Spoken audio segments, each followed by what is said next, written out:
मित्रों नमः संस्कृताय, मैं अरुण पांडे आप सबका इस व्याख्यान में हार्दिक स्वागत करता हूं। मित्रों, जैसा कि आप सब जानते हैं, हमने अभी कुछ दिन पहले अलंकारों की एक नई सीरीज का आरंभ किया है, जिसमें हम एक एक अलंकार एक एक वीडियो में पढ़ रहे हैं। उसी क्रम में आज विरोधाभास अलंकार का अध्ययन करेंगे। विरोधाभास अलंकार की विशेषता क्या होती है कि विरोध होता नहीं है, केवल विरोध आभासित होता है ना।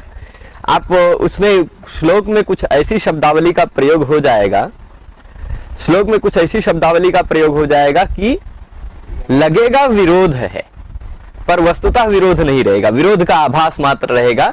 ऐसा अलंकार है। इस अलंकार को आप जानते हैं यूजीसी नेट जेआरएफ के पाठ्यक्रम में है, अन्य हायर लेवल की परीक्षाओं में है, असिस्टेंट प्रोफेसर की परीक्षा में है, और विशेष करके जो लोग यूपी पीजीटी या अन्य किसी परीक्षा की तैयारी कर रहे हैं उन लोगों के लिए भी यह पाठ्यक्रम उपकारी होने वाला है। क्योंकि आप जानते हैं यूपी पीजीटी के पाठ्यक्रम में आप देखेंगे तो काव्य प्रकाश और साहित्य दर्पण, इन दो ग्रंथों के अनुसार हमें कुछ अलंकारों का अध्ययन करना है। इसलिए मैंने सोचा कि इस पाठ में हम विरोधाभास को दोनों ग्रंथों के आधार पर एक साथ देख लेते हैं, जिससे विषय दृढ़ हो जाएगा। क्योंकि साहित्य दर्पणकार की शब्दावली अलग है और काव्य प्रकाश की शब्दावली अलग है। केवल शब्दावली अलग है, मैं बता रहा हूं, शब्द ही केवल अलग है, अर्थ में कोई भेद नहीं है, केवल शब्दावली अलग है। तो हम इसलिए दोनों को साथ में लेके आए हैं, दोनों की तुलना करते हुए आपको बताएंगे, दोनों का समन्वय करेंगे और दोनों में क्या विशेषता है, किस तरह से। हाँ, उदाहरण हम केवल काव्य प्रकाश का देंगे क्योंकि नेट जेआरएफ में काव्य प्रकाश ही है पाठ्यक्रम में, पर उसी के साथ साथ जो लोग पीजीटी की तैयारी कर रहे हैं उनके लिए भी उपकारी होगा, क्योंकि साहित्य दर्पण के अनुसार भी हम आपको लक्षण समझा देंगे। उदाहरण एक जैसे ही है, लगभग कुछ उदाहरण अलग हैं, तो आप स्वतः अध्ययन करके समझ पाएंगे, दिशा निर्देश मिल जाएगा। देख लीजिए, यहाँ पर इसकी विशेषता है, एक साइड हमने काव्य प्रकाश को शिफ्ट किया है, एक साइड साहित्य दर्पण को बताया। तो साहित्य दर्पण में विरोधाभास अलंकार के बारे में क्या कहते हैं वो वहां लिखा है, काव्य प्रकाश में विरोधाभास के बारे में क्या कहते हैं वो यहाँ लिखा है। साहित्य दर्पण और काव्य प्रकाश, इन दोनों ग्रंथों को यदि आप तुलना करेंगे तो ऐसा लगेगा कि काव्य प्रकाश एक छोटा ग्रंथ है, साहित्य दर्पण उसी पर थोड़ा विस्तृत लिख दिया गया ग्रंथ है, ऐसा लगेगा।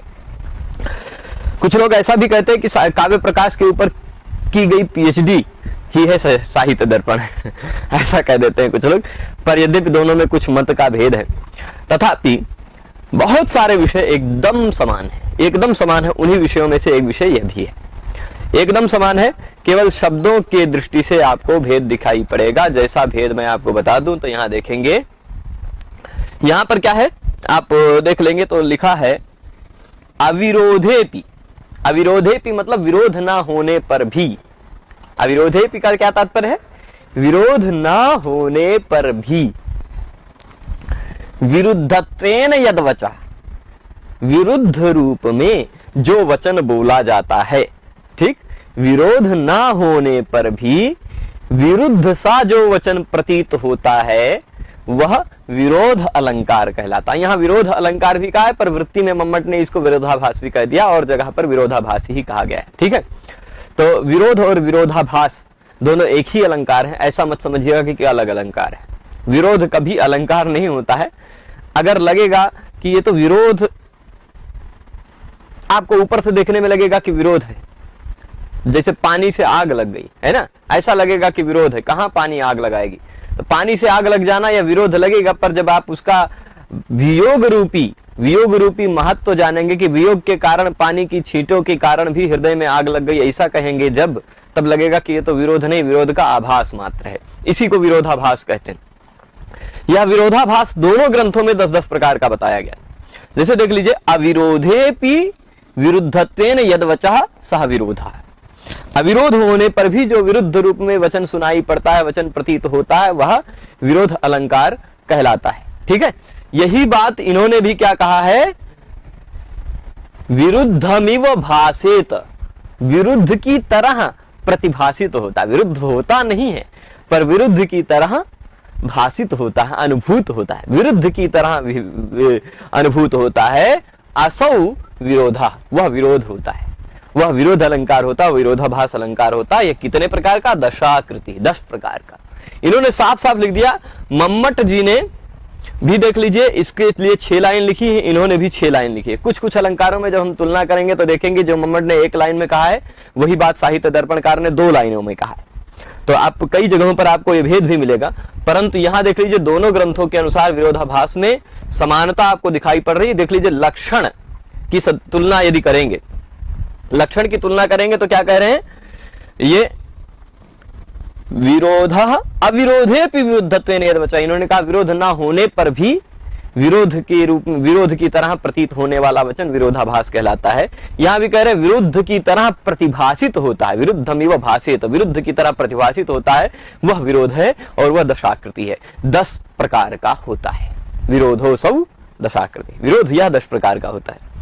ठीक है, मैं अभी जूम करके भी दिखा दूंगा, इसको जूम ही कर देते हैं। पहले आप यहां देख लेंगे, जिससे यदि हो सकता है किसी को न दिख रहा हो तो देखिए ये क्या लिखा है, अविरोधे भी, विरोध न होने पर भी विरुद्ध रूप में जो वचन होता है वह विरोध है।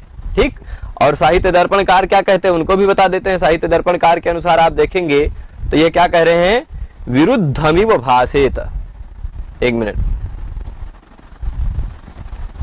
विरुद्धमिव भासेत विरोधो सौ दशाकृति, है ना, जो विरुद्ध की तरह प्रतिभाषित होता है। वहां कह रहे हैं कि विरुद्ध होता नहीं है पर विरोध जैसा लगता है, यहां भी कह रहे हैं विरुद्ध की तरह प्रतिभाषित होता है, यह विरोध है, दशाकृति। दोनों में बहुत समानता है। एक बार आप इसके अनुसार लक्षण को जूम कर लिया है, स्क्रीनशॉट ले सकते हैं आपने पढ़ने के लिए, और इधर फिर हम ले आते हैं, क्योंकि दोनों को एक साथ बताने के लिए एक ही पेज में दोनों को शिफ्ट करना थोड़ा सा ये कठिन हो जाता है। फिर भी अब देख लीजिए, मैं यहाँ इसको बताने के लिए 1 मिनट थोड़ा सा इस साइड में जगह ले लेता हूँ, आप या फिर यहीं रहता हूँ। देख लीजिए, जाति गुण क्रिया द्रव्य, ऐसा लेंगे। ठीक है, अब देख लीजिए, मैं यहां लिख के बताऊंगा, जाति गुण क्रिया द्रव्य, जाति गुण क्रिया द्रव्य। ठीक, ये 4 हैं। जाति गुण क्रिया द्रव्य, ये चारों एक दूसरे से विरुद्ध होते हैं। जाति गुण क्रिया और द्रव्य ये चारों एक दूसरे से विरुद्ध होते हैं, तो कुल मिलाकर विरोधाभास हो जाता है 10 प्रकार का। अब आप कहेंगे कैसे 10 प्रकार होगा, इसको मैं गिना देता हूं। कैसे 10 प्रकार होगा उसको गिना देता हूं। तो आप देखिएगा, जाति का जाति से विरोध, जाति का गुण से विरोध, जाति का क्रिया से विरोध, जाति का द्रव्य से विरोध, है ना। जाति है उसका जाति से भी विरोध हो सकता है, जाति है उसका गुण से भी विरोध हो सकता है, जाति है उसका क्रिया से भी विरोध हो सकता है, और जाति है उसका द्रव्य से भी विरोध हो सकता है। यानी कुल मिलाकर कितने प्रकार का हुआ, जाति ही चतुर्भिः जात्याद्यैः। जाति यहां देख लीजिए क्या लिखा है, जातिश्चतुर्भिर् जात्याद्यैः। जाति किससे विरुद्ध होती है, विरुद्धा स्यात्। जाति किससे विरुद्ध होती है, जाति जाति इत्यादि चारों से विरुद्ध होती है। जाति का जाति से विरोध, जाति का गुण से विरोध, जाति का क्रिया से विरोध और जाति का द्रव्य से विरोध, ये 4 हो गए प्रकार। जातिश्चतुर्भिर् जात्याद्यैः विरुद्धा स्यात्। और अब गुण कैसे विरुद्ध होगा, गुण किन से, तो भाई जाति का गुण से विरोध हम गिन चुके हैं ना, तो फिर से गुण का जाति से विरोध गिनने की क्या जरूरत है कि नहीं। अगर हम कह दिए कि जाति का जाति से विरोध, जाति का गुण से विरोध, गुण का फिर जाति का क्रिया से विरोध, जाति का द्रव्य से विरोध, ऐसा हम पहले गिन ही चुके हैं, है ना। ऐसा जाति का गुण से विरोध हम बता ही चुके हैं पहले, तो फिर गुण का जाति से विरोध अलग से बताने की क्या आवश्यकता है ना, ये कहेंगे ना। तो इसलिए क्या कहेंगे, गुण का गुण से विरोध, गुणस्त्रिभिः, इसलिए आगे क्या कहते हैं, गुणस्त्रिभिः, गुण इत्यादि 3 से ही विरुद्ध होता है। ठीक है, गुण का गुण से विरोध, गुण का क्रिया से विरोध, गुण का द्रव्य से विरोध। गुण का जाति से अलग फिर से गिनने की जरूरत नहीं, क्योंकि जाति का गुण से विरोध हम गिन ही चुके हैं। ठीक है, तो ये कितने से हो गई विरुद्ध, 3 से गुणस्त्रिभिः। ठीक है, मैं इसको मिटा के फिर से ठीक से लिख देता हूं, विरुद्धा स्यात् गुणस्त्रिभिः, गुण 3 से विरुद्ध होगा। 4 प्रकार हो गया, जाति का जाति से, जाति का गुण से, जाति का क्रिया से, जाति का द्रव्य से, फिर गुण का गुण से, गुण का क्रिया से, गुण का द्रव्य से, ये हो गया ना। अब आप बताइए, क्रिया का विरोध तो जाति से पहले ही गिना जा चुका है, क्रिया का विरोध गुण से पहले ही गिना जा चुका है, तो क्रिया का विरोध किससे होगा, क्रिया का क्रिया से विरोध और क्रिया का द्रव्य से विरोध। इस तरह से क्रिया का विरोध 2 ही प्रकार का होगा। यही क्या लिखा है, क्रिया द्वाभ्याम, क्रिया का विरोध 2 से होगा, क्रिया से और द्रव्य से। ठीक है, तो अब क्या कह रहे हैं, क्रिया द्वाभ्याम इति, क्रिया दो से विरुद्ध होगी। और अपि, अपि इति नहीं, अपि है, द्रव्यम द्रव्येणैव, द्रव्य का विरोध केवल द्रव्य से ही, क्योंकि द्रव्य का जाति से पहले ही विरोध गिना जा चुका है, द्रव्य का गुण से पहले ही विरोध गिना जा चुका है, द्रव्य का क्रिया से विरोध पहले ही गिना जा चुका है। तो अब द्रव्य का द्रव्य से विरोध केवल एक ही बचेगा, यह 10 प्रकार हो गया। 4 3 7 2 9 1 10 हो गया। कोई ऐसा है जिसको 10 का 10 न समझ में आता हो तो बता देते। फिर से सारांश में जाति, गुण, क्रिया, द्रव्य, ये चारों लिखे तो सबका एक दूसरे से विरोध गिनेंगे तो आपको लगेगा कि चारों का चारों से विरोध तो 16 प्रकार हो जाएगा। नहीं भाई, आप कुछ ज्यादा गिन जाएंगे, क्योंकि इसका इससे विरोध एक बार गिन ही लिया तो फिर इसका इससे विरोध दोबारा गिनने की क्या जरूरत है ना। इसका इससे गिन ही लिया तो इसका इससे गिनने की क्या जरूरत। तो ऐसे मतलब 5-6 आप अतिरिक्त गिन जाएंगे। इसलिए क्या होगा, जाति का इस तरह गिनेगा, जाति का जाति से, जाति का गुण से, जाति का क्रिया से, जाति का द्रव्य से। अब गुण का जाति से हो ही चुका है पहले ही विरोध, तो गुण का गुण से, गुण का क्रिया से, गुण का द्रव्य से। फिर अब गुण का क्रिया का जाति और गुण से पहले ही हो चुका है, इसलिए क्रिया का क्रिया से, क्रिया का द्रव्य से, द्रव्य का तीनों से पहले ही विरोध हो चुका है तो फिर द्रव्य का केवल द्रव्य से। इस तरह से कुल मिलाकर 10 प्रकार हो जाएंगे। यही बात तो यहां समझ गए होंगे आप इस लक्षण को, कि विरोध ना होने पर भी जो विरुद्ध की तरह वचन प्रतीत होता है वह विरोध है, और यह 10 प्रकार का होता है। यही बात यहां भी साहित्य दर्पणकार भी कहते हैं। उसको मैं यहां दिखा दूं। ये उन्होंने पहले भेद बता के फिर उसके बाद बताया। देखिए, जातिस चतुर्भेर जात्याद्यैहि, सेम बात है ना। आप इसीलिए जब पीजीटी में पढ़ते हैं वो लोग इसे ध्यान दीजिएगा। जातिस चतुर्भेर जात्याद्यैर् गुणो गुणादिभिस्त्रिभिः, है ना। जाति इत्यादि तीनों से विरुद्ध होती है, गुण इत्यादि तीनों से विरुद्ध होता है, क्रिया द्रव्याभ्याम, क्रिया और द्रव्य से विरुद्ध होती है, और यत द्रव्यम द्रव्येण वा मिथ्या, द्रव्य से जो मिथ्या होता है, एक दूसरे की तरह, एक दूसरे से मिथ्या मतलब परस्पर विरुद्ध की तरह जहां पर प्रतीत होते हैं वहां विरोधाभास होता है, और वह 10 प्रकार का होता है। गिन लीजिएगा, जाति का 4 से, गुण का 3 से, क्रिया का 2 से, और फिर द्रव्य से। 4 3 2 1 जोड़ लीजिए, 4 3 7 2 9 1 10। सेम बात साहित्य दर्पण में भी, सेम बात काव्य प्रकाश में भी है। अब इतना ही बात है। अब आप साहित्य दर्पण के अनुसार हमने लक्षणों उदाहरणों को, इन्होंने सब उदाहरण उतना व्यवस्थित नहीं दिया है, इस कारण से साहित्य दर्पण के अनुसार हमने उदाहरणों का संकलन करके यहाँ नहीं लाए हैं। हम केवल यहाँ पर आपके लिए उदाहरण कौन सा लेके आए हैं, काव्य प्रकाश के अनुसार उदाहरण लेके आए। ये देख लीजिए, यहाँ 10 प्रकार के विरोध का नाम भी हमने लिख दिया है। जाति का जाति से विरोध, जाति का गुण से विरोध, जाति का क्रिया से विरोध, जाति का द्रव्य से विरोध, फिर गुण का गुण से विरोध, गुण का क्रिया से, गुण का द्रव्य से, है ना। यहाँ गड़बड़ हो गया है ना। 1 मिनट, यहाँ जाति की जगह पे हमें लिखना है गुण का द्रव्य से विरोध, फिर उसके बाद क्रिया का क्रिया से, क्रिया का द्रव्य से, और फिर द्रव्य का द्रव्य से। यहाँ एक जगह गड़बड़ रहेगा। तो अब इसका इस 10 प्रकार का हो जाएगा विरोधाभास। आगे अब इसके 10 प्रकार के मम्मट के अनुसार उदाहरण देख लेंगे। जाति का जाति से जहां विरोध होता है उसका उदाहरण। वैसे उदाहरण बहुत ज्यादा महत्वपूर्ण नहीं, पर मैं संक्षेप में समझाता चलूंगा। हो सकता है कि शायद आपको विरोधाभास समझ में आ जाए। यही उदाहरण आएंगे, ऐसी बात नहीं, कोई दूसरी उदाहरण भी पूछा जा सकता है, पर कौन सा किस प्रकार का उदाहरण है, कहाँ जाति का जाति से विरोध है, ये नहीं पूछा जाएगा। आपको ये पूछा जा सकता है इसमें कौन सा अलंकार है, तो हो सकता है विरोधाभास आपको बताना पड़ जाए, बस इतना ही। ये नहीं पूछेंगे कि ये जाति का द्रव्य से विरोध वाला है या ये द्रव्य से द्रव्य का विरोध वाला है, कौन सा किस प्रकार वाले विरोध का उदाहरण है, ये नहीं पूछा जाएगा। फिर ठीक है, फिर भी चलिए मैं आपको बता देता हूं। अभिनव नलिनी मृणाल वलयादि, यही ना, अभिनव नलिनी किसलय मृणाल वलयादि तव दहन राशि सुभग कुरंग कदृशोस्याह विधिवसतस्तद वियोग पविपाते। यहां समझिएगा, इसका तात्पर्य है, हे सुभग, हे सुभग, हे सौभाग्यशाली पुरुष, हे सौभाग्यशाली व्यक्ति, अभिनव यानी नई नई नलिनी, नई नई नलिनी यानी होती है कमलिनी, नई नई कमलिनियों के पत्ते और नए नए मृणाल के छल्ले, जैसे मृणाल के वलय इत्यादि पहनते हैं या लहार इत्यादि पहनते हैं, वो सब वलय इत्यादि क्या लगते हैं, दव दहन राशि, दावा नल की राशि की तरह लगते हैं। किसको? अब आप सोचिए, कहाँ नलिनी किसलय, नलिनी मतलब कमलिनी का नया नया पत्ता। कैसा होता है कमलिनी का नया नया पत्ता? जलता है क्या? ज्वलनशील होता है कि शीतल होती? आप बताइए नलिनी किसलयता में क्या विशेषता होती है। और ये आप सोच लीजिए, नई नई नलिनी के जो किसलय हैं, मृणाल वलय इत्यादि है। मृणाल मतलब कमल को ही कहा जाता है, एक विशेष प्रकार का कमल है ना।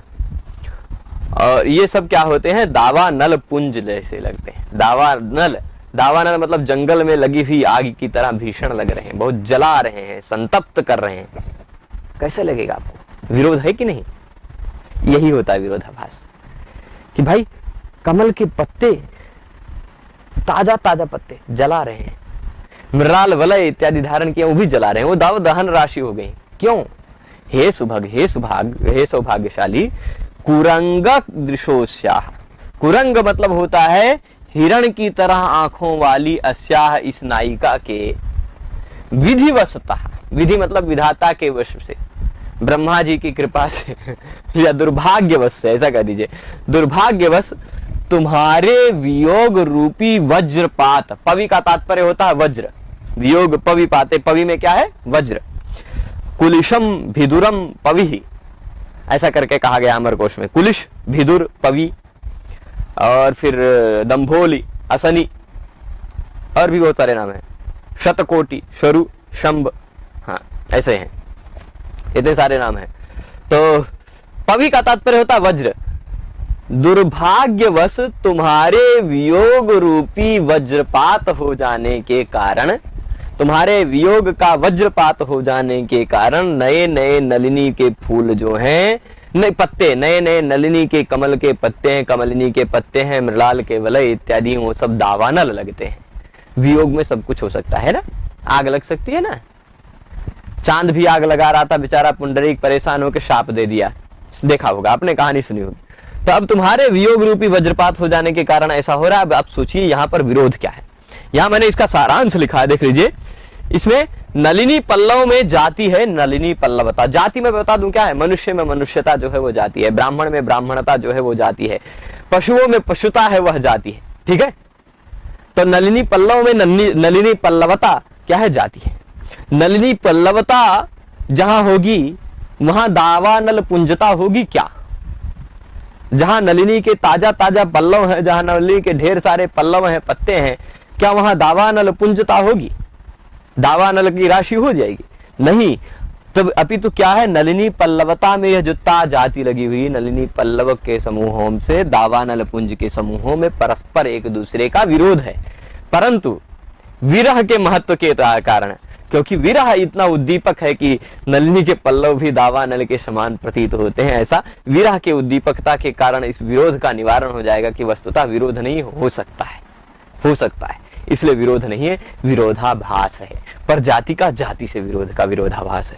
ये किससे किसका है ये बहुत न समझ में आए तो भी कोई दिक्कत नहीं, पर आपको दिखना चाहिए यहाँ पर कि हाँ विरोधाभास है, ठीक है, इतना जरूर दिखना चाहिए। अब जाति का गुण से विरोध का उदाहरण देखते हैं। हम 10 उदाहरण आपको बताएंगे। गिरयोप्यनुन्नतियुजो मरुदप्यचलोब्धयोप्यगंभीराः विश्वंभराप्यतिलघुर्नरनाथ तवान्तिके नियतम। यहाँ क्या कह रहे हैं? गिरयोप्यनुन्नतियुजो, गिरयः मतलब पर्वताः, पर्वताः, गिरी पर्वत कहते हैं ना, तो गिरयः यानी पर्वताः अपि, पर्वत भी, अनुन्नतियुजः, हे नरनाथ। यहां देखिएगा नरनाथ, कोई कवि है नरनाथ यानी नर, नृपति, राजा, नृप से कह रहा है, राजा से कह रहा है कोई कवि। इसमें विरोधाभास में ज्यादातर राजा के उदाहरण है। कोई वीर राजा की वीरता का वर्णन है, शौर्य का वर्णन है, पराक्रम का, धन का इत्यादि का वर्णन है। फिर भी अब देख लीजिएगा, हे नरनाथ, हे राजन, या सुंदरियों का सौंदर्य इत्यादि का वर्णन है। पर अब देखिएगा, हे नरनाथ, पर्वत भी अनुन्नति, उन्नत मतलब होते हैं ऊंचे, अनुन्नत मतलब बौने, तो पर्वता अपि अनुन्नति युजः, अनुन्नत हो गए हैं, है ना। पर्वत इत्यादि भी अनुन्नत हो जाते हैं, मतलब नीचे दिखाई पड़ने लग जाते हैं। मरुद अपि अचला, जब आप चलते हो तो आपके सामने पवन की चाल भी फीकी पड़ जाती है। मरुद अपि अचला, पवन भी अचल हो जाता है। और आपके हृदय की गहराई के सामने अब्धयोपि अगंभीरा, अब्धय, अवधि कहते हैं समुद्र को, है ना। क्या कहते हैं? देख लीजिए, पर्वत भी छोटे प्रतीत होते, पर्वत भी नीचे दिखाई पड़ने लगते हैं, अनुन्नति उन्नतता खत्म हो जाती है पर्वतों की। और मरुत अपि अचलः, मरुत यानी पवन भी अचल सा प्रतीत होने लग जाता है। और अब्धयोपि अगंभीरा, समुद्र भी गहरा नहीं लगता आपकी गहराई के आगे, है ना। और आगे क्या कहते हैं, विश्वम्भराप्यति लघु, विश्वम्भरा यह पृथ्वी भी अति लघु प्रतीत होने लग जाती है। हे राजन, तुम्हारे पास आ जाने पर यह निश्चित है। ठीक है, अब आप सोचिए, पर्वत में उन्नतत्व होता है कि अनुन्नतत्व होता है ना। यहां राजा के समीपता, समीप आना में समीप में समीपता होती है। समीप में क्या होती है, समीपता, ये समीपता जाती है। ता जहां लगाओ, ता अथवा त्व, वो जाती है। ठीक है, मनुष्यता, मनुष्यत्व, ये ता ये जाती है। तो समीपता क्या है, जाती है, राजा की समीपता। अब राजा की समीपता जाती है, पर उस जाति का पर्वत के उन्नतत्व से विरोध होगा कि नहीं। पर्वत के उन्नतत्व इत्यादि गुणों से विरोध है ना। अनुन्नतत्व होना चाहिए। पर्वत अनुन्नत हो गया, और फिर मरुत अचल हो गया, समुद्र अगंभीर हो गए, और विश्वम्भरा भी बहुत छोटी प्रतीत होने लगी। ये सारी बातें आपको विरोध लगेगा। जाति का किसके साथ है विरोध, गुण के साथ, क्योंकि पृथ्वी में लघुता जो है वो गुण है, पर्वत में उन्नतता जो है वह गुण है पर्वत का, है ना। और समुद्र में गंभीरता है वह उसका गुण है। वो सारा गुण के साथ विरोध हो गया, चलेगा। जिसका राजा के प्रभाव के कारण निवारण संभव है, तो लगेगा कि हाँ राजा के महत्व में वर्णन करते करते उड़ा रहा है, हवा में उड़ा रहा है ना, तो ये विरोधाभास लगेगा, विरोधाभास। अब जाति का क्रिया परिक्रिया से विरोध लगे, देख लीजिए, बहुत अच्छा उदाहरण है। येषां कंठ परिग्रह प्रणयितां संप्राप्य धाराधरस्तीक्ष्णः सोऽप्यनुरज्यते च कमपि स्नेहं पराप्नोति च तेषां संगर संगसक्त मनसां राज्ञां त्वया भूपते पांसूनां पटलैः प्रसाधन विधिर्निर्वर्त्यते कौतुकम।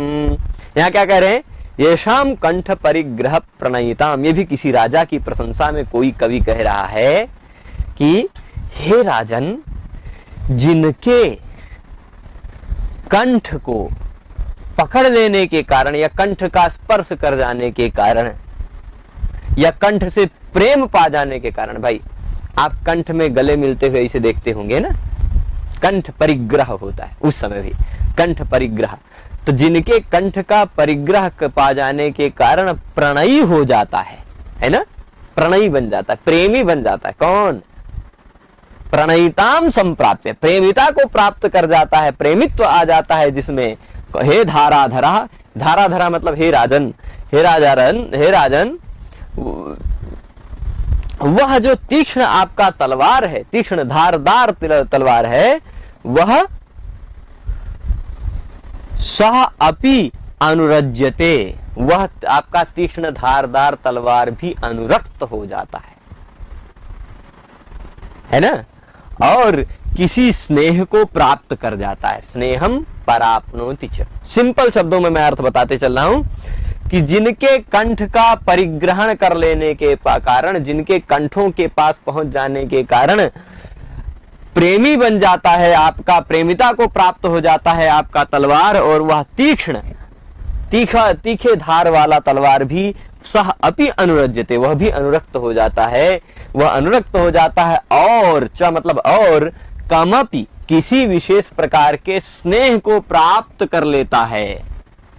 ठीक, तात्पर्य समझ रहे हैं कि किसी के कंठ के जिन शत्रु राजाओं के कंठ के पास पहुंचते ही प्रेमी बन जाता है आपका तलवार, प्रणयिता को प्राप्त कर लेता है, और वह तीक्ष्ण धार वाला तलवार भी अनुरक्त हो जाता है और किसी विशेष प्रकार के स्नेह को प्राप्त कर लेता है।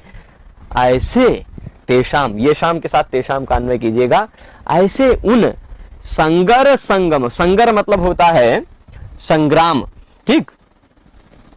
तो संगर का तात्पर्य होता है संग्राम भूमि में सांप के साथ जो आसक्त होकर जो मन से आए हैं या आपसे लड़ना चाहते हैं, जो युद्ध भूमि में आए हैं, या संग्राम में जो आसक्त हैं, संग्राम में युद्ध में जो सक्त हैं, है ना, युद्ध में जो लगे हुए हैं, ऐसे संगर संग सक्त मनसाम राज्ञाम, ऐसे शत्रुओं राजाओं के हे भूपते, हे राजन, त्वया तुम्हारे द्वारा, ऐसे भूपतियों के सिर, ऐसे भूपतियों के सिर पांसु नाम पटल, धूलि पटलों में, धूलियों के पटलों से उनको प्रसाधन विधि निर्वाहते थे। प्रसाधन विधि यहाँ पर थोड़ा सा ये वाला स है, ठीक।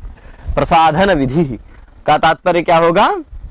सजावट, साज सज्जा करते हैं ना, उसको प्रसाधन कहते हैं।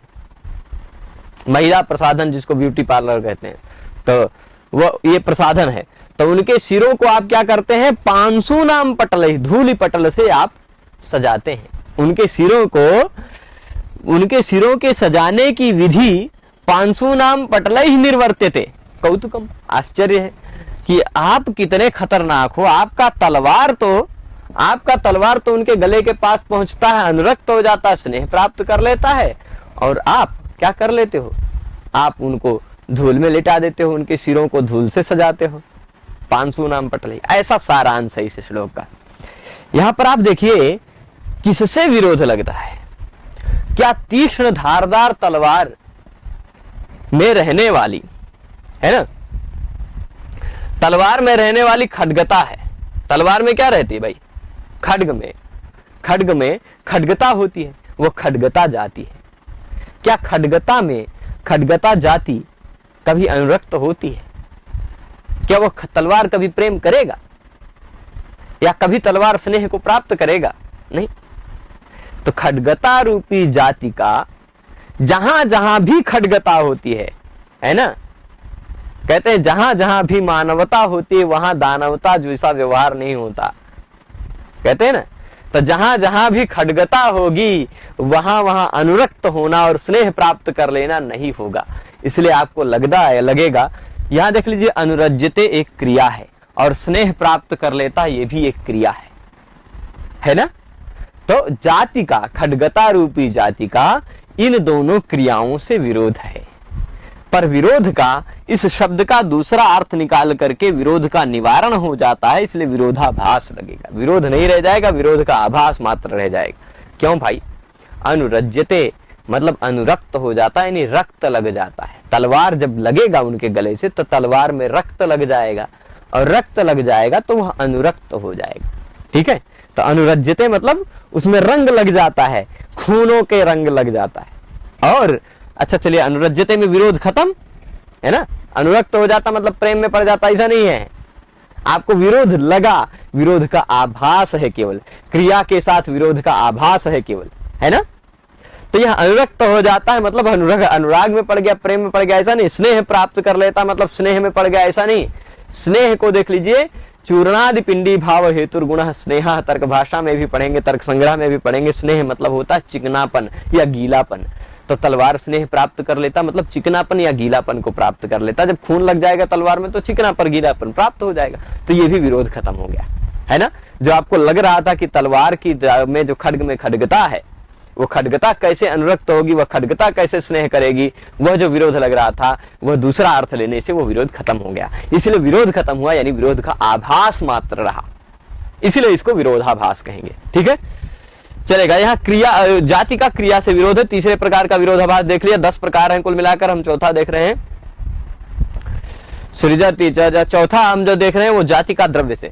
सृजति च जगदिदम अवति च संसरति च हेलयैव योनियतम अवसरवसतः शफरो जनार्दनः सोऽपि चित्रमिदम। यहाँ क्या कह रहे हैं? सृजति जगदिदम, इदम जगत सृजति च। सिंपल शब्दों में मैं अर्थ बताता चल रहा हूं, बहुत ज्यादा विस्तार से इसमें व्युत्पत्ति इत्यादि में नहीं बता रहा हूं। खाली मेरा तात्पर्य है, मेरा उद्देश्य है श्लोक का अर्थ बताकर उसमें विरोध का दिखा देना, ठीक। इदम जगत, इस जगत को, इस संसार को सृजति च बनाते भी हैं, ठीक। इस संसार को बनाते भी हैं। अवति च पालन भी करते हैं। अवरक्षण, अव धातु एक बहुत विस्तृत धातु है पाणिनीय धातु पाठ में, जिसके सबसे ज्यादा अर्थ है, सबसे ज्यादा, लगभग अब गिन नहीं पाऊं लेकिन 12-15 अर्थ है, पर अब रक्षण अर्थ में भी है, कांति अर्थ में भी है, गति अर्थ में है। तो वहां क्या है? अवति, अवति मतलब रक्षति, पालति, पालयति, ये तात्पर्य लीजिए, पालति नहीं, पालयति। तो जो इदम जगत सृजति च, इस जगत को बनाते भी हैं, अवति च, इस जगत का रक्षण भी करते हैं, पालन भी करते हैं। कौन? हेलयैव, हेलया मतलब सामान्य क्रिया से, मतलब खेल खेल में, खेल खेल में, ठीक। वह जो हेला मात्र से ही, इसे क्रीड़ा क्रीड़ा में ही संसार को बनाते हैं, रक्षा करते हैं, और फिर क्रीड़ा क्रीड़ा में संहरति च, संहार भी कर देते हैं संसार को। कौन करते हैं? जनार्दन, भगवान विष्णु, वही एक ही है, 3 रूप लेकर संसार को बनाते भी हैं, संसार का पालन भी करते हैं और संसार का विनाश भी करते हैं। लेकिन अवसर आ जाने पर वो भी मछली बन जाते हैं। अवसर अवसतः शफरः, अवसर आ जाने पर वो जो पूरे संसार को बनाते हैं, जो पूरे संसार को पालन करते हैं, जो पूरे संसार को नष्ट कर देते हैं, अवसर आ जाने पर वो भी शफर यानी मछली बन जाते हैं। चित्रमिदम, आश्चर्य की बात है ना।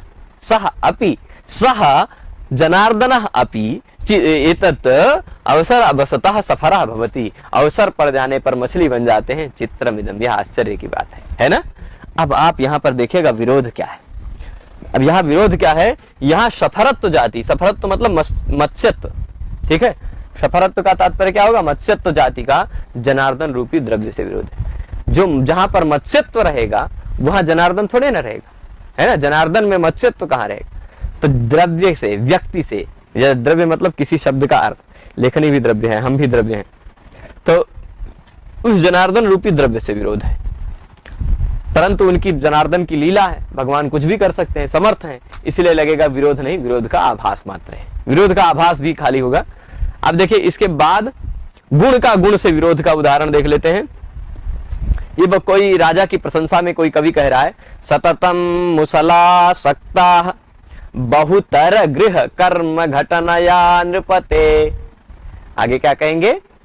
द्विज पत्नी नाम, द्विज पत्नी नाम ही है ना, हाँ, द्विज पत्नी नाम पठिना हो गया, पठिना नहीं, यहाँ कठिना है, हमने कठिना सुधारा था फिर भी पठिना रह गया। हाँ, द्विज पत्नी नाम कठिना सती भवती कराह सरोज सुकुमारा। आर्या छंद है, गाने लायक नहीं है, इसलिए खाली बता देते हैं इसका तात्पर्य सततम, निरंतर। अच्छा, आजकल तो बहुत सारे उपकरण हो गए, आजकल मनुष्य मशीनों का गुलाम हो गया है। पर पहले के समय में जब इतनी सारी मशीनरियां नहीं हुआ करती थी, तो आप चिंतन कीजिए कैसे लोग खाना वाना बनाते होंगे। धान ही संग्रहित करके रखते थे, चावल ज्यादा दिन का संग्रहित करके रखा नहीं जा सकता है, इसलिए रोज जब खाना बनाता होता था तो धान को उसमें उखरी पहरुआ इत्यादि से मार करके उसके तुष कण को निकाल दिया जाता था, उसमें चावल अलग निकालते थे। रोज जितना खाना बनना उतना चावल निकालते, रोज जितना रोटी बनना उतना आटा पीसा जाता था चक्की से, है ना। और झाड़ू पोछा इत्यादि करते करते, घर के काम करते करते सततम मुसलासक्ता, निरंतर मुसल में लगे रहने के कारण, मुसल से ठोकाई पिटाई करते रहती थी, है ना, मुसल में लगे रहने के कारण, और बहुतर ढेर सारे गृह कर्म, घर के काम कर जाने के कारण, निरंतर मुसल में लगे रहने के कारण, चावल निकालने के लिए मुसल ठुकाई पिटाई करनी पड़ती है, और बहुतर गृह कर्म, बहुत ढेर सारे घर के काम की घटना करने के कारण, हे राजन, हे राजन, हे नृपते, हे राजन, बहुत सारे घर के काम करने पड़ते थे। इसलिए द्विज पत्नियों के, ब्राह्मण की पत्नियों के, या द्विज शब्द से और लिया जा सकता है, ब्राह्मण क्षत्रिय वैश्य सबको द्विज कहा जाता है, द्विज पत्नियों के जो कठिन हाथ हो गए थे। आप जितना ज्यादा काम करेंगे, जितने मजबूत काम करेंगे, वैसे हाथ देखेंगे तो आप बहुत कठिन हो जाते हैं, कठोर हो जाते हैं, उसमें कुछ गठियां पड़ जाती है ना। अब मुसल मार मार के रोज काम करेंगे, बहुत सारा ढेर सारा काम करेंगे, तो द्विज पत्नी नाम कठिना करा, द्विज पत्नियों के वो जो कठिन हाथ हैं, सती भवती, आपके रहने पर, आपके आ जाने पर, सरोज सुकुमारा, कमल के समान सुकुमार हो गए। वो द्विज पत्नियों के कठोर कठोर हाथ, कठिन कठिन हाथ, आपके आ जाने के कारण, आपके रहते सरोज यानी कमल की तरह सुकुमार हो गए, है ना। ये आप यह बात समझ गए होंगे, भाव इसका तात्पर्य समझ गए होंगे। पर यहां विरोध क्या है?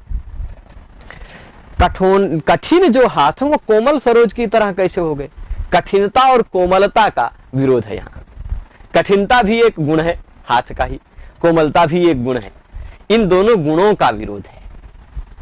ठीक, कठिनता और कोमलता इन दोनों गुणों का विरोध है। पर राजा के महात्म्य के कारण, राजा के महत्व के कारण कि हो सकता है राजा ने इतना दान दे दिया हो कि उनको चावल कूटना ही न पड़ता, इतना दान दे दिया हो कि उनको बस बिना मेहनत के खाने को मिल जाता हो, तो वो द्विज पत्नियों के जो कठिन हाथ थे, कठोर हाथ थे, कोमल हाथ नहीं थे, वो कोमल हो गए, सरोज सुकुमार हो गए, है ना। तो ये अब कठिनता रूपी गुण का कोमलता रूपी गुण से विरोध है, और वह राजा की दान की महिमा के कारण निवारित हो सकता है, इसलिए विरोध नहीं है, विरोधाभास मात्र है, विरोध का आभास मात्र। आगे देखिएगा, ये बहुत अच्छा है, गुण का क्रिया से विरोध। पेशलमपि खल वचनम दहति तराम मानसम सतत्व विदाम। इन सबको हमने कई बार पढ़ा इसलिए याद हो गए। पेशलमपि खल वचनम दहति तराम मानसम सतत्व विदाम परुषमपि सुजन वाक्यम मलयज रसवत प्रमोदयति।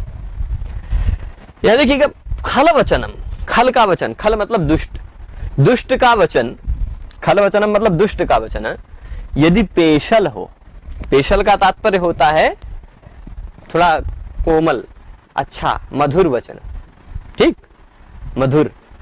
बहुत सारे लोग आपके प्रिय बोलते हैं, अरे भाई आप तो महान हो, आप ऐसा कर लेते हो, आप ऐसा कर लेते हो, आपके जैसा कोई नहीं। ऐसा हो सकता है, इसको कहते हैं मृदु वचन, मधुर वचन, उसको पेशल वचन कहते हैं। ठीक है, तो खल व्यक्ति, दुष्ट व्यक्ति, अगर कोई दुष्ट व्यक्ति है, अगर कोई आपका दुश्मन है, दुश्मन मतलब मान लीजिए जो आपसे जलन रखता है, या जो उसको जानते हैं कि वह व्यक्ति आपके प्रति अच्छा बोल ही नहीं सकता, यदि वह खल व्यक्ति, खल दुष्ट दुर्जन व्यक्ति, उस दुर्जन व्यक्ति का पेशल वचन भी हो, तो भी वह सतत्व विदाम मानसम दहति तराम।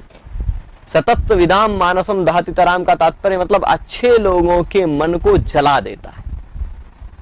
दुर्जनों का मृदु वचन भी, दुर्जनों का कोमल वचन भी, अच्छा वचन भी क्या कर देता है? सतत्वविदों के, अच्छे लोगों के मन को जला देता है ना, जला के रख देता है, दहति तराम। परंतु सुजन वाक्यम, सज्जन का वाक्य, सज्जन का वाक्य यदि परुषम अपि हो, परुष यानी कठोर भी हो, सज्जन का वाक्य यदि कठोर भी हो, तो वह मलय पर्वत पर उत्पन्न होने वाले, मलयज, मलयज किसे कहते हैं? मलय पर्वत पर उत्पन्न होते हैं, मलयागिरी चंदन, है ना, मलयगिरी चंदन बहुत प्रसिद्ध है। तो देखिए, खल का वचन यदि परुष हो, मतलब कोमल हो, खल का वचन यदि पेशल हो, फिर भी वह अच्छे लोगों के मन को जला देता है। और सज्जन का वाक्य यदि परुष हो यानी कठोर हुई हो, जिसका आप आदर करते हैं, जो आपके प्रति सम्माननीय है हमेशा, और जो सबकी नजर में सज्जन है, ऐसा व्यक्ति यदि आपको डांट भी देगा तो बुरा नहीं लगे, है ना। ऐसा व्यक्ति आपको बहुत कुछ बुरा लग जाएगा, लेकिन आपके मन को बहुत कुछ बुरा बोल जाएगा, लेकिन आपके मन को उसका वचन हल्का कर देगा, आपके हृदय के भार को खत्म कर देगा, आपके संताप को दूर कर देगा उसका कठोर वचन भी। तो ये क्या कह रहे? सुजन वाक्यम परुषम अपि, सज्जन का वाक्य कठोर भी है, फिर भी मलय चंदन, मलय पर्वत पर उत्पन्न होने वाला जो मलयज चंदन है, उस मलयज चंदन से मिश्रित रस की तरह प्रमुदित कर देता है, चंदन से मिश्रित जल की तरह आनंदित कर देता है। आप देखिए यहाँ पर विरोध क्या है? यहाँ पर विरोध है, कोमलता में दाह रूपी गुण कहां से आएगा? एक मिनट समझिएगा, यहाँ कोमलता रूपी गुण है ना, वचन की कोमलता, कोमल वचन, मृदु वचन, ये कोमलता या मृदुता क्या है? एक गुण है। वह गुण का दहति तराम इस क्रिया के साथ विरोध हो सकता है। वो गुण जलाएगा क्या? कोमलता मृदुता जलाएगी नहीं, तो कोमलता रूपी गुण का दाह रूपी क्रिया से विरोध है। और कठोरता रूपी वचन है, कठोर वचन है ना, कठोरता रूपी गुण का प्रमुदित करना, कठोर है फिर भी प्रमुदित कर रहा है, कठोरता रूपी गुण का प्रमुदित करने रूपी क्रिया से विरोध है। यहां गुण का क्रिया से विरोध है। ठीक है, गुण का क्रिया से विरोध है, ये उदाहरण हो गया। आगे देखते हैं, 6 प्रकार हो गए, 4 प्रकार, 4 उदाहरण और बचे हैं, जल्दी जल्दी देख लेते हैं, इनको फिर समाप्त करेंगे। सातवां प्रकार है क्रौंचाद्रिरुद्राम कौंचाद्रिरुद्दाम दृशदृढोऽसौ यन्मार्गणानर्गलशातपाते अभून्नवाम्भोजदलाभिजातः सभार्गवः सत्यमपूर्वसर्गः। सभार्गवः, भार्गवः यानी भृगोः, भृगु के गोत्र में उत्पन्न भार्गव परशुराम को कहा गया है। भार्गव कौन है? परशुराम। वह परशुराम सच में अभूतपूर्व सृष्टि थे, मतलब उनसे पहले उनके जैसा किसी को बनाया ही नहीं गया। अपूर्व सर्ग है। अपूर्व सर्ग मतलब ऐसे सर्ग हैं, ऐसी सृष्टि है भगवान की जिसके जैसा और कोई पहले बना ही नहीं, है ना। अपूर्व सर्ग, सत्यम, सच में वो परशुराम जी सच में अपूर्व सर्ग हैं। क्यों? क्योंकि क्रौंच पर्वत है। क्रौंच नाम का एक पर्वत है। क्रौंच नाम का पक्षी भी होता, पर क्रौंच नाम का एक पर्वत भी है। क्रौंचाद्रि कह रहे हैं। अद्रि, अद्रि मतलब होता है पर्वत, है ना। तो क्रौंचाद्रि जो ऊंचे ऊंचे पत्थरों से युक्त होने के कारण उद्दाम दृशत, उद्दाम मतलब ऊंचे, और दृशत यानी पत्थरों से युक्त होने के कारण जो दृढ़ है।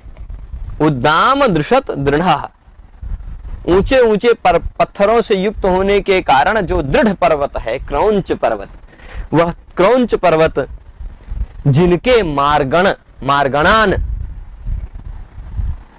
मार्गण कहते हैं जो मार्ग तक पहुंच जाए, जहां जिस मार्ग तक प्रेरित किया जाए वहां तक पहुंच जाए उसको मार्गण कहा जाता है। वो बाणों को भी कहा जाता है क्योंकि उसका मार्ग निर्देशित कर दिया जाता है जहां वहां पहुंच जाते हैं। तो मार्गण अनर्गल सप्त पाते, सात पाते, जिनके बाणों के अनर्गल बरसात होने के कारण, अनियंत्रित बरसात होने के कारण, जिन परशुराम ने इतने बाणों की वर्षा कर दी कि ऊंचे ऊंचे पत्थरों से युक्त जो दृढ़तम पर्वत क्रौंच पर्वत, बहुत मजबूत पर्वत माना जाता था, वह उनके बाणों के प्रहार के कारण अभूत कैसा हो गया? नवाम भोज दलाभिजाता। नव, नवीन, अंभोज कमल, नवीन कमल के दल के समान कोमल हो गया। क्रौंच पर्वत जिनके बाणों के प्रहार, जो अत्यंत दृढ़ क्रौंच पर्वत था, जिनके बाणों के प्रहार के कारण कमल के दल के समान कोमल हो गया, ऐसा है ना। ऐसा क्या होगा? वो भार्गव सत्य में अपूर्व सर्ग है। यहां देखिए कोमलता रूपी गुण का क्रौंच रूपी पर्वत से विरोध है। क्रौंच पर्वत क्या है? कोई जाति नहीं है, एक व्यक्ति है, एक द्रव्य है। क्रौंच पर्वत पर्वतता वाली नहीं लेनी है। पर्वतता में चले जाएंगे तो सभी पर्वत हो गए, पर यहाँ सभी पर्वतों की बात नहीं चल रही, केवल एक पर्वत की बात चल रही है। यानी वह एक द्रव्य है, एक वस्तु है, एक व्यक्ति, एक पदार्थ है ना। जहां पर एक से अनेक का बोध होता वहीं पर जाती है। जैसे मनुष्यता कहने से सभी मनुष्यों में है, जैसे पशुता कहने से सभी पशुओं में है ना।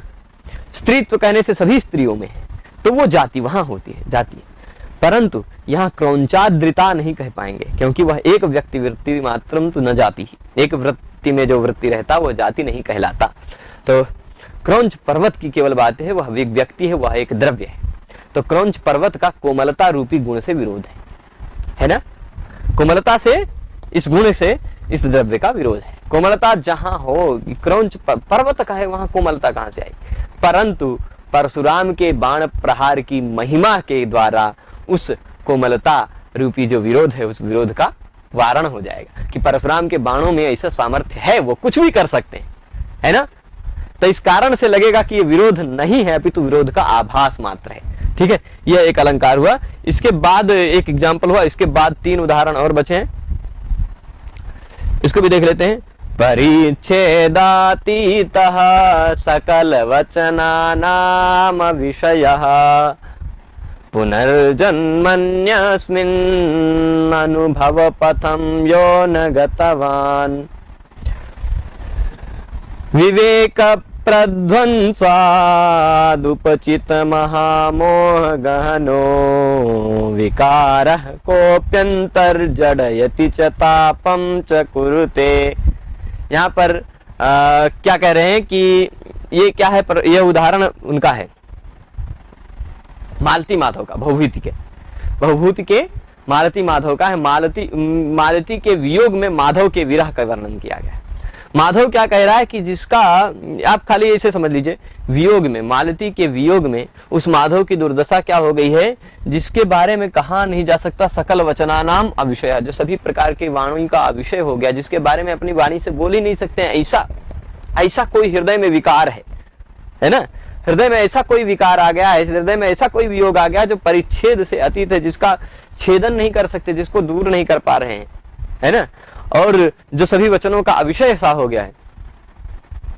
और पुनर्जन्मनि अस्मिन, इस हमारे इस पिछले जन्म में भी, इस जन्म में भी हमारे इस अनुभव के पथ पर जो कभी नहीं आया, जिस प्रकार के विकार का मैंने आज तक कभी अनुभव ही नहीं किया, जिस प्रकार के विकार का आज तक मैंने कभी अनुभव ही नहीं किया, जो परिच्छेद से अतीत है, जो सभी प्रकार की वाणियों का विषय है, और ऐसा मेरे विवेक के प्रध्वंस हो जाने के कारण, महामोह के अंधकार आ जाने के कारण जो संचित हो गया है, ऐसा कोई विकार अंतः जड़यति, ऐसा कोई विकार अंदर हृदय में शीतलता भी दे रहा है, तापम चकुलते, जड़ कर दे रहा है। मतलब भाई ठंडी होती है तब ऐसे सिकुड़ के आप स्थिर हो जाते हैं ना, तो जड़यति मतलब जड़ता प्रदान कर रहा है, शीतलता प्रदान कर रहा है, और तापम चकुरते, जला भी रहा है, जड़ता भी प्रदान कर रहा है, जला भी रहा है।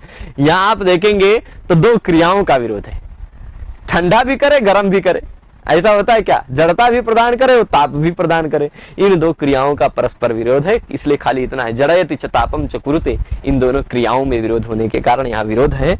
और परंतु हो सकता है भाई प्रेम के विकार में, वियोग में सब कुछ संभव है, इस तरह से हो सकता है, इस ऐसा सोचेंगे तो विरोध का वारण भी हो जाता है। ठीक है, प्रेम की विचित्रता है बस इसी कारण। ये भी उसी छंद में है श्लोक, क्रिया का द्रव्य से विरोध होने का। 9वां उदाहरण, इसके बाद केवल एक उदाहरण और बचेगा, वो राजा के महत्व वाला रहेगा। ये दूसरा है, अयं वारामे को निलय इति रत्नाकर इति श्रितोस्माभिस्तृष्णा तरलित मनोभिर्जलनिधिः क एवं जानीते निज करपुटी कोटरगतम क्षणादेनम ताम्यतिमिमकरमापास्यति मुनिः। कोई मुनि आके पी जाएगा, है ना। क्या था, अयम वाराम एको, वाराम मतलब जला नाम, ठीक, यह जलों का निलय है, जलों का एक प्रकार का भंडार है, और रत्नों का भी आकर है, जलों का भी आकर है, जलों का भी निलय है, जलों का संग्रहालय एक प्रकार से, जल क्या है कहते हैं, जलधि है, और रत्नाकर भी है, रत्नों का भंडार है, रत्नों की खान है, बहुत सारे रत्न समुद्र में है ना।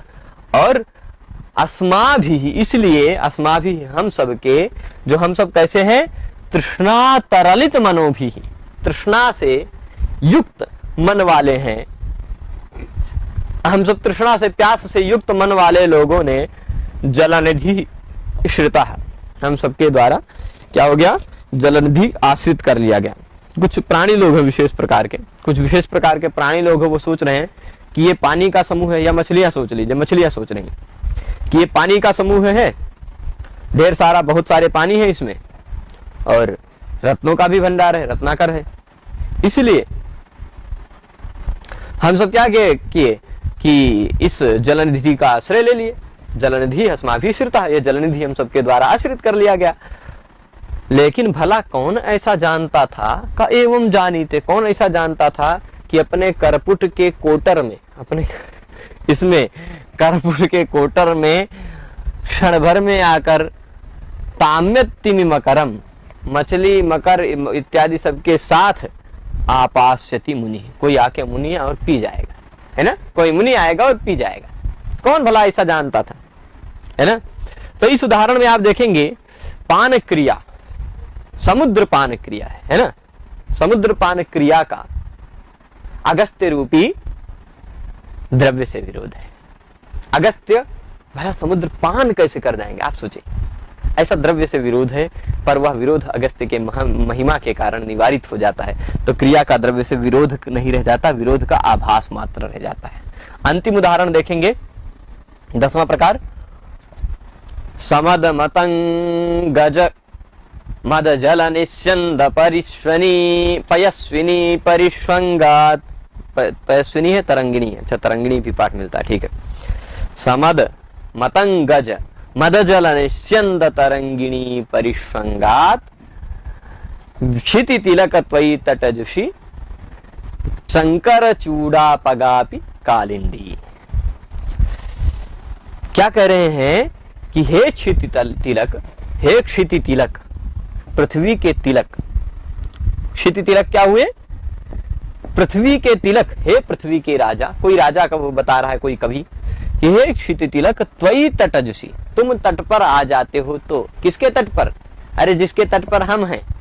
किसके तट पर? गंगा जी के, गंगा में, है ना। जो कैसी है? शंकर चूड़ा पगा है। शंकर, शंकर से चूड़ा, शंकर चूड़ा, शंकर भगवान की जटा, है ना। शंकर से चूड़ायाः अपगच्छति इति शंकर चूड़ा पगा। शंकर की चूड़ा से जो अपगत होती हैं, निर्गत होती हैं, वो शंकर चूड़ा पगा कौन है? गंगा, ठीक है।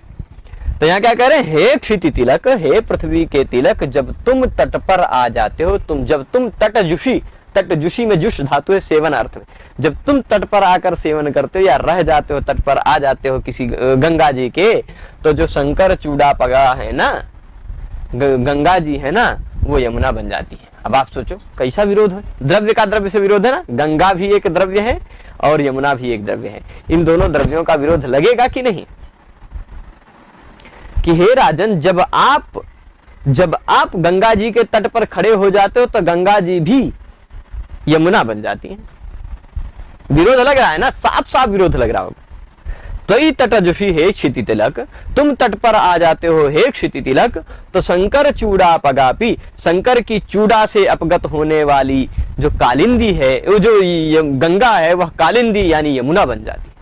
आप गंगा और यमुना की विशेषता जानते होंगे कि गंगा, हम तो जानते हैं, विशेष जानते हैं, जो लोग प्रयाग आए हैं वो विशेष जानते हैं कि प्रयाग में ऐसे गंगा की धारा है, इधर जा रही है, और ऐसे यमुना की धारा है, इधर से आके मिल रही है, यहीं पे है ना, यहीं पे। तो यहां से इधर काला पानी है, कैसा पानी है? काला, और यहां से इधर सफेद पानी, साफ। तो अब आप सोचिए, कालिंदी नाम ही है, कलिंद गिरी नंदिनी है, कलिंद पर्वत से निकलने वाली वो कालिंदी, यमुना। आप सोचिए यमुना कैसी है? काली काली, और गंगा कैसी है? एकदम साफ। तो गंगा जी भी कालिंदी हो जाती है, यह तात्पर्य विरोध लग रहा है, पर विरोध वस्तुतः नहीं है। आप पहली लाइन का अर्थ समझेंगे और राजा के महत्व को जानेंगे तो फिर विरोध खत्म हो जाएगा, विरोध का आभास मात्र रह जाएगा। कैसे? समद, मद से युक्त, मद से युक्त, हाथी मद से युक्त होते, मतलब पसीने हाथियों के कपोलों से गिरते रहते, टपकते रहते हैं, वो उसके मद होते, हाथी के मद। तो समद मत मतंगज, ठीक, समद मतंग, मतंग कहते हैं हाथी को, समद मतंग जो है, मद से युक्त जो मतंग है, उस मतंग से निकलने वाला जो मत जल है, मद जल, समद मतंगात जातम मद जलम, है ना। तो समद मतंग से जो उत्पन्न होने वाला जो मद जल है, उस मद जल का प्रवाह होता है। इतने सारे हाथियों के साथ किसी नदी का, अगर गंगा जी के तट पर आकर खड़ा हो गए आप राजन, अगर किसी हाथियों, इतने हाथियों के साथ आकर गंगा जी के तट पर खड़े हो जाते हो, तो जो मद से युक्त मतंग हैं, हाथी हैं, उन मतंगों के से उत्पन्न होने वाला, निकलने वाला जो मद जल है, वो मद जल का जब प्रवाहित होता है, प्रवाह होता है, निश्चंद होता है, यानी प्रवाह होता है, और वह निश्चंद यदि तरंगिणी यानी गंगा जी में, ठीक, तरंगिणी यानी नदी में अगर परिष्वक्त हो जाता है, मिल जाता है, हाथी भी हो सकता है गंगा जी में कूद पड़ते हो, है ना, नहाने के लिए, मद से युक्त दोपहर होगा तो ना कूद जाते हो, या तो उनके मद जल से, या उनका मद जल वैसे ही बह के गंगा जी में लग जाता है, तो उस पर तरंगिणी परिश्वंगात, अब गंगा जी इतनी मैली हो जाती है, राम तेरी गंगा मैली हो गई, है ना। तो हाथी, जब हाथी के मद जल निकलेंगे तो गंगा बेचारी धूल दूसरी तो होकर मैली हो जाएंगी, तो शंकर चूड़ा पगापी कालिंदी, व्यावहारिक बात लगेगी, आपको विरोध नहीं लगेगा, है ना। हो सकता है, संभव है, अब इतने सारे ढेर सारे लोग जाके कूद जाओ गंगा जी में एक साथ, तो देख लीजिए कालिंदी का और गंगा जी का कलर एक जैसा लगने लगेगा, है ना। तो वही शंकर चूड़ा पगापी कालिंदी, यहाँ पर विरोध नहीं, विरोध का आभास मात्र है, परंतु लगता है कि विरोध है कि गंगा यमुना कैसे बन गई, है ना। तो इस तरह से हमने देखा इस तरह जाति गुण क्रिया द्रव्य इन चारों से परस्पर एक दूसरे से विरोध होने पर उसके परिहार हो जाने से 10 प्रकार है ना। जाति गुण और क्रिया और द्रव्य इन चारों का परस्पर एक दूसरे से विरोध होगा और फिर उसका विरोध का परिहार हो जाएगा, तो 10 प्रकार से विरोधाभास हो सकता है। ठीक है, तो आज के इस पाठ में इतना ही रखते हैं। यह पाठ आशा करता हूं आप सबको अच्छा लगा होगा। इस पाठ में हमने 10 प्रकार के विरोधाभास को देखा। यह पाठ यूपी पीजीटी के लिए भी, असिस्टेंट प्रोफेसर के लिए भी, एनडीए नेट जेआरएफ इत्यादि परीक्षाओं के लिए भी विशेष उपकारी है। आप सभी लोग इस पूरे पाठ में जुड़े रहे, इसके लिए आप सबको बहुत बहुत धन्यवाद। हम आप सबसे फिर मिलेंगे अगले पाठ में निदर्शन अलंकार के साथ। तब तक धन्यवाद, नमस्कार।